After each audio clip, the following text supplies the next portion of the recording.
Hello बच्चों, let's read this question. The question says 3 coins were tossed 800 times simultaneously. The outcomes are given in table below partially.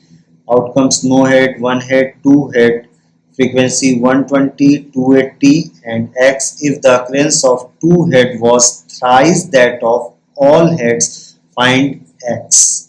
And options are here. तो यहाँ पे देखो, ये जो all heads का मतलब ये है कि सभी तीनों सिक्कों पे क्या आ जाए, हेड हेड आ जाए। ठीक है, तो इसको सबसे पहले प्रोबेबिलिटी समझते हैं।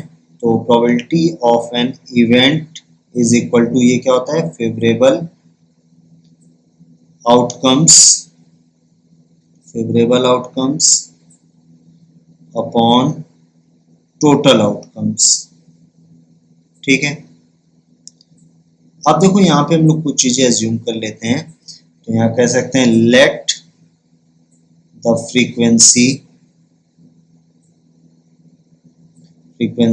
of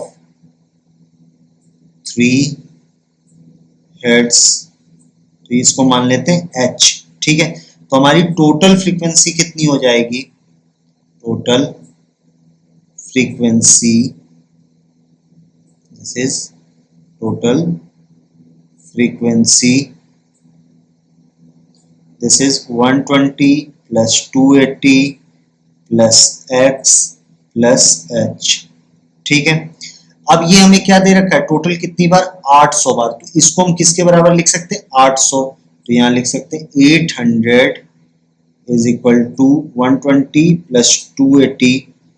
तो ये कितना हो जाएगा हमारे पास, this is 400 plus x plus h। यहाँ से इसको सॉल्व करेंगे तो x प्लस h क्या आ जाएगा हमारे पास, 400 आ जाएगा। ठीक है, अब देखो यहाँ एक कंडीशन हमसे कह रहा है, if the occurrence of 2 head was thrice that of all head. All head मतलब तीनों हेड। ठीक है, तो अगर इस कंडीशन से हम प्रोबेबिलिटी को सेटिस्फाई कराएं तो यहां से हम कह सकते हैं x अपॉन 800, ये किसके बराबर होगा, थ्राइस ऑफ h अपॉन 800 के बराबर हो जाएगा। ठीक है, इतनी बात। अब एक बात चीज यहाँ समझो कि इस चीज को अगर हम यहाँ सॉल्व करें, ठीक है, हमें x प्लस h की वैल्यू पता है। ठीक, तो यहाँ से ये कैंसिल आउट हो जाएगा। ठीक है, एंड यहाँ से x इज इक्वल टू कितना आ गया, 3h आ गया। ये क्यों हमने लिखा था, क्योंकि यहाँ से कहा था इफ द अकरेंस मतलब probability of 2 heads was thrice that of all head. 2 head की क्या थी फ्रीक्वेंसी, x, और टोटल कितना था, 800। ऑल हेड मतलब h, 3 थ्राइस था 3h अपॉन 800। तो यहाँ से ये आ गया। अब अगर इसको मान लेते हैं इक्वेशन 1, तो अगर यहाँ से हम वैल्यू पुट करें, on putting value of x in equation 1, अगर x की वैल्यू पुट करेंगे तो ये हो जाएगा 3h plus h is equal to 400।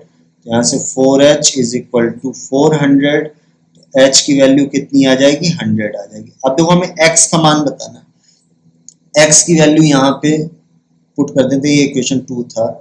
तो on putting value of h in equation 2, ठीक है, तो यहाँ से x इज इक्वल टू क्या होगा, 3 इंटू 100। सो ये कितना आ जाएगा, 300 आया x की वैल्यू। तो यहाँ कौन सा ऑप्शन करेक्ट हो जाएगा, ऑप्शन सी करेक्ट होगा। So the final answer is value of x is 300, option C is correct. Hope you understood it well, best of luck.